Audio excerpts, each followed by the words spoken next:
Welcome back to the Chord by Chord series. In the last episode, we looked at the most important chord progression in Western music, 1-5-1. Specifically, we explored the smoothest way to connect these chords using the lower neighbor motion. But that's just one option. In this episode, we're going to take a look at three other more melodic ways to connect 1-5-1: the do-re-mi, the mi-re-do, and the upper neighbor. Each has its own strengths, pitfalls, and musical character. Let's break them down. Just like before, we're starting in C major using the chords C and G, making a 1-5-1 progression in root position. First, let's quickly review the lower neighbor voicing from the last episode. One voice stays on scale degree 5 the whole time, while the other two voices step down and back up. This creates smooth stepwise motion and is always a safe choice. However, since it starts and ends in the same place, it doesn't create much movement. It's a stable connection that's melodically neutral. It's a little boring. So let's look at some other voicings that have more direction. Rather than keeping one voice on the common tone through all three chords, we could move all three upper voices up by shifting everything upward to the next nearest chord member. One voice takes scale degrees 1, 2, 3, one moves 3, 5, 5, and one moves 5, 7, 1, which resolves the leading tone. Two of these lines contain a leap of a third, but one is simple and elegant, 1, 2, 3, or do-re-mi. So we'll call this voicing the do-re-mi. While it's less smooth than the lower neighbor because of the two leaps, it has clear direction and it lifts everything up. However, it also brings us to our first potential pitfall: direct octaves. Direct octaves occur when two voices leap in the same direction to an octave, and composers didn't like the way that it sounded, so it's a rule that we avoid them between the soprano and the bass where they stick out.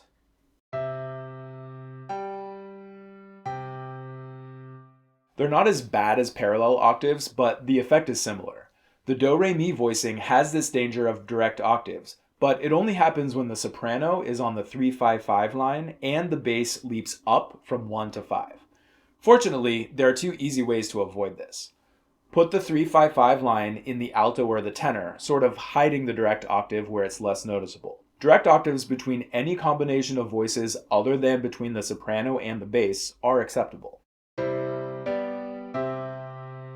Or make sure that the bass leaps down to the lower scale degree 5 instead of up to the higher one, so that the two voices leap in opposite directions. Octaves, by contrary motion, are also always acceptable. While the upper voices can be in any order, the 1, 2, 3 or do-re-mi line is the most melodic, and since we hear the soprano as the melody, we tend to put this line there. And if we do, it also automatically avoids the problem of direct octaves between the soprano and the bass. Even though this voicing has this potential drawback, executing it correctly pays off with a more interesting melodic shape. The sound is uplifting and sounds like it goes somewhere. Composers frequently use this as an opening gesture to start a musical phrase. Now, let's do this same thing but in reverse, the mi-re-do. It has the opposite effect. It brings the direction of the music down like it's coming to an end, making it a good closing gesture. By reversing the notes, we actually avoid the direct octave completely, but it introduces a new concern: resolving the leading tone.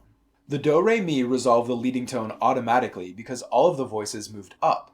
When we do it in reverse, that makes the voice with the leading tone have to leap down to 5 in order to make a complete final triad. An unresolved leading tone is considered one of the biggest mistakes in part writing. However, just like the direct octave, it's only considered unacceptable if one of the outer voices, the soprano or the bass, doesn't resolve the leading tone. Listen to this voicing with the soprano not resolving the leading tone. Again, if we keep the melodic line of the mi-re-do in the soprano, we don't even have to worry about it. But if it is in the soprano, we can fix the problem by resolving the leading tone correctly. However, this makes the final chord have 3 roots and 1/3, which might feel unusual at first, but it actually reinforces the finality of the progression. By having 3 of the voices all end on scale degree 1 and 1 voice on the 3rd, we have a very clear arrival at a final sounding chord with almost all of the voices moving to the same pitch, and just one on the note that determines whether this chord is major or minor. Even though the 5th is missing, we still clearly hear this as a major triad. This voicing with 3 roots and 1/3 is very commonplace at final chords. So if the soprano is on the leading tone in the 5 chord, it has to move to 1, leaving you with 3 roots and 1/3. If the leading tone is in the alto or tenor, you have 2 choices. Resolve it for stronger voice leading, creating a more conclusive effect, or leave it unresolved for a fuller sounding final chord with the 5th. Both options are valid. What are your priorities? Personally, I prefer to resolve the leading tone because I've been that tenor having to sing an unresolved leading tone, and it's not fun. But if you prefer to have a complete chord, that's okay too. Use the mi, re, do at the end of a phrase because it sounds final and conclusive and is an effective closing gesture. Put 3, 2, 1 in the soprano, and then decide between resolving the leading tone in an inner voice or having a complete final chord. Finally, we have the upper neighbor, which starts by moving up as if it's a do, re, mi, but instead it goes right back down, returning to its starting place.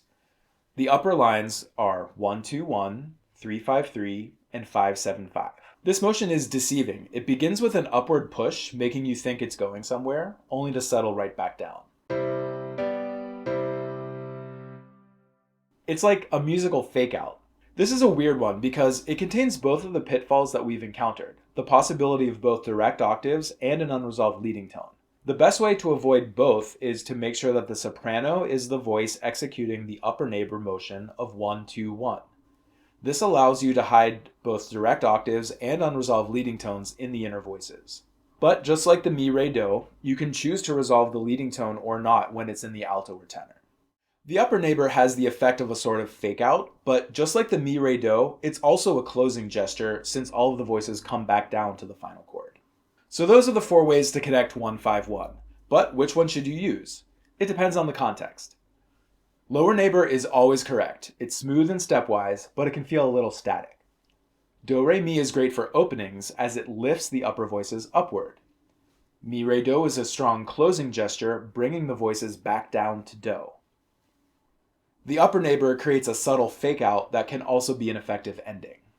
And don't forget, all 4 of these work identically in both major and minor keys. Here they are in C minor.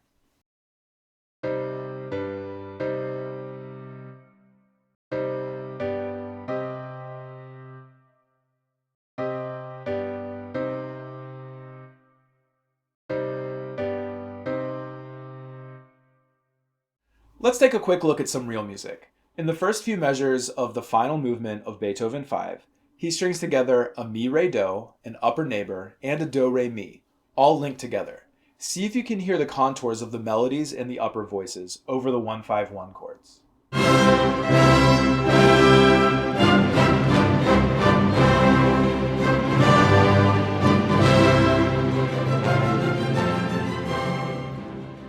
Listen again, it goes by quickly.